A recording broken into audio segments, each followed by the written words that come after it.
E eu comecei a perceber que eu não estava numa mesa com literalmente 11 homens e só eu de mulher, porque eu era muito boa.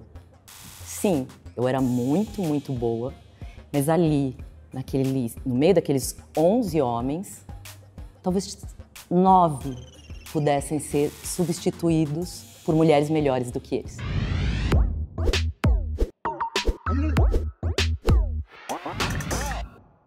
Eu sou formada em comunicação social, com especialização em publicidade e propaganda, mas muito rapidamente eu fui para o conteúdo, porque eu fui trabalhar no UOL, e ali eu fui me encantando pelo digital. Então, depois de 6 anos lá, eu saí para montar uma desenvolvedora, desenvolvi produtos ali e estratégia digital. Saí dessa desenvolvedora com um produto muito grande que a gente tinha criado, uma rede social para crianças que se chamava Amigux. Nesse tempo eu dava um tanto de consultoria para várias empresas que precisavam de pensar produtos digitais, em geral produtos colaborativos, de comunidade ou gamificados. Entre essas consultorias, eu fui fazer um roadshow e apresentar esses produtos no Vale do Silício, mas lá eu recebo um convite para trabalhar numa startup de criptomoeda. Eu jamais teria ido para o Vale do Silício se eu não tivesse o privilégio de ter o apoio das pessoas que me apoiaram e falaram, vai, se der errado você volta. Desde os meus pais me apoiando, meus filhos, vai, segurando a onda. Tudo bem que em algum momento todo mundo falou volta, mas assim, teve isso. E eu diria que são conquistas desse tipo. Eu, para fazer essa escolha, eu deixei meus filhos aqui. Fui para lá, não dava para levá-los porque era uma startup que estava no primeiro round de investimento, com um investidor grande, mas ainda assim era uma startup que a gente estava cortando mato. Então a minha ideia é, bom, eu vou para lá, achei que eu era bem durona, falei, eu vou para lá, tipo, boto ordem e aí depois eu vou trazendo os filhos, idades diferentes e tal. E aí descobri que eu não era tão durona assim, era super difícil ficar longe deles. Essa falta de rede de apoio nesse contexto fez uma diferença absurda, teve um peso enorme. As inúmeras diferenças de país, do jeito de trabalhar, etc. Com os assédios que acontecem, que não é lenda, que acontecem muitos assédios no Vale do Silício, com mulheres especialmente. Tal. E lidar com tudo isso longe da tribo é bem pesado, mas imagina o aprendizado que foi. Assim, foi muito poderoso. Depois de lá, eu voltei já como diretora de produto de uma desenvolvedora white label da Claro.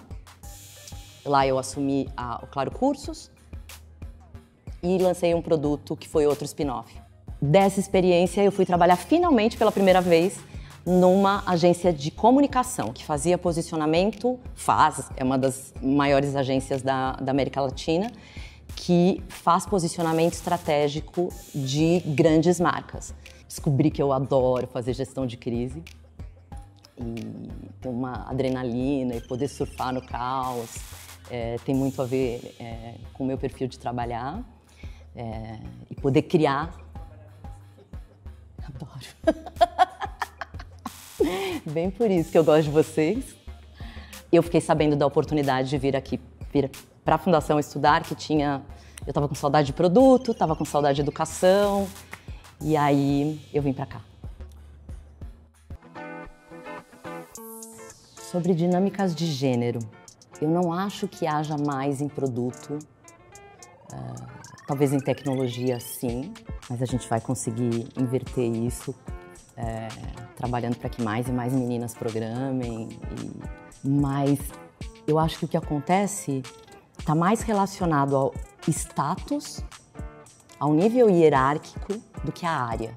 Porque tem áreas que você vai trabalhar e você vai encontrar muitas mulheres trabalhando. Mas depois, quando eu montei a minha empresa, ou quando eu fui diretora de outras empresas, eu comecei a me deparar com mesas de discussão onde eu era a única mulher. E num primeiro momento, muito tola, ingenuamente, eu pensei, nossa, sou boa, assim, devo ser muito boa.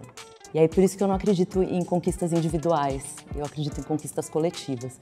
Porque é um pouco de maturidade e eu comecei a perceber que eu não estava numa mesa com literalmente 11 homens e só eu de mulher, porque eu era muito boa.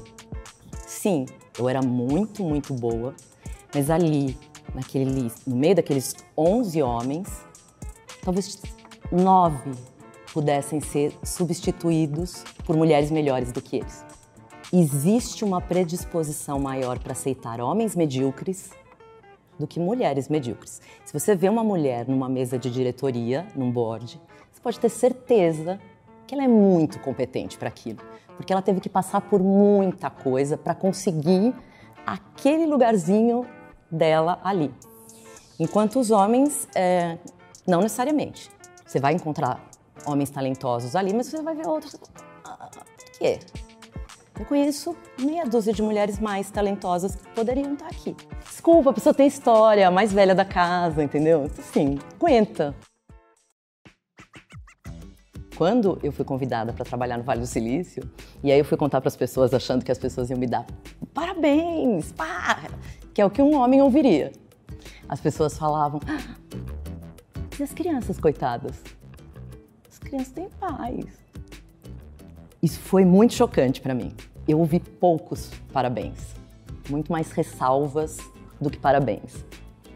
Uma coisa que você só vive se você é mulher, você está numa mesa com 11 homens, todos discutindo sobre o projeto que você criou, e às vezes eles esquecem que você está ali e criou o projeto. Então isso também acontece. Você chegar para uma reunião e aí você descobrir na porta do elevador que o seu colega par, também diretor, fez uma reunião com o presidente da empresa na noite anterior jogando pôquer. Na noite anterior que teriam decisões super importantes e que ia afetar a escolha dele, quem seria o líder de determinado projeto. E aí já dando uma resposta, né? O que você faz? Você tem que ser ligeira. Você tem que ser ligeira. Porque ao mesmo tempo que é isso, a gente precisa entender que as conquistas, elas têm que vir de forma mais contundente, mais organizadas. Então, sim, eu acredito em ações afirmativas. Eu acho que isso tem que ter para compensar séculos de desequilíbrio e tal. Mas se eu posso dar um conselho que você que é carioca vai entender, assim, seja ligeira. Nessa hora, você sobe no elevador, manda um e-mail para o presidente, rapidão, contando tudo que você fez e que prova para ele que você é a melhor que poderia, a melhor pessoa para assumir aquele projeto. Foi o que eu fiz, deu certo. Foi o momento mais, que eu me achei mais esperta, assim, na carreira. Eles tinham jogado pôquer na noite anterior. Só os meninos. Acho que a primeira coisa é entender que as questões de gênero, elas não são sobre você, elas são uma coisa muito maior. É sistêmico, é estrutural, então não adianta você resolver o seu lado. Às vezes você vai ter que atropelar algumas coisas e você vai ouvir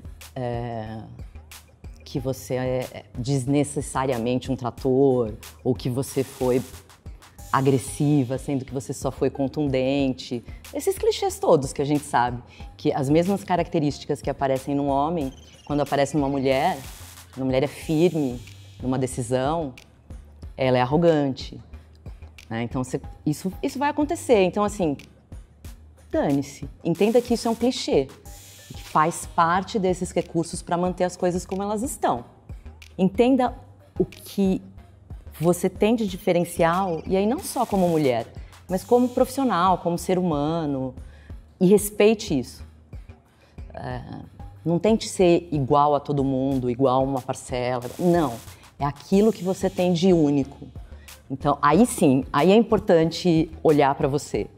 Estou no meio de uma questão coletiva, mas eu só ajudo o coletivo se de fato as minhas singularidades, o meu olhar, a minha visão, a minha perspectiva de mundo, que é única, se ela for aplicada. Isso é muito relevante. É isso que faz as pessoas serem incríveis ou menos incríveis. Gostei. Quer dizer que até agora você não tinha gostado? Eu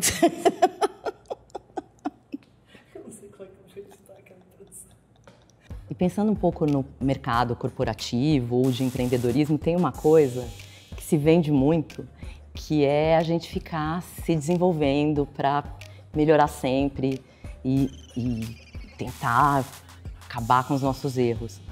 Eu faria uma provocação para que você olhasse com muito carinho para os seus erros, porque, em geral, as suas sutilezas, o seu encantamento talvez venha dali.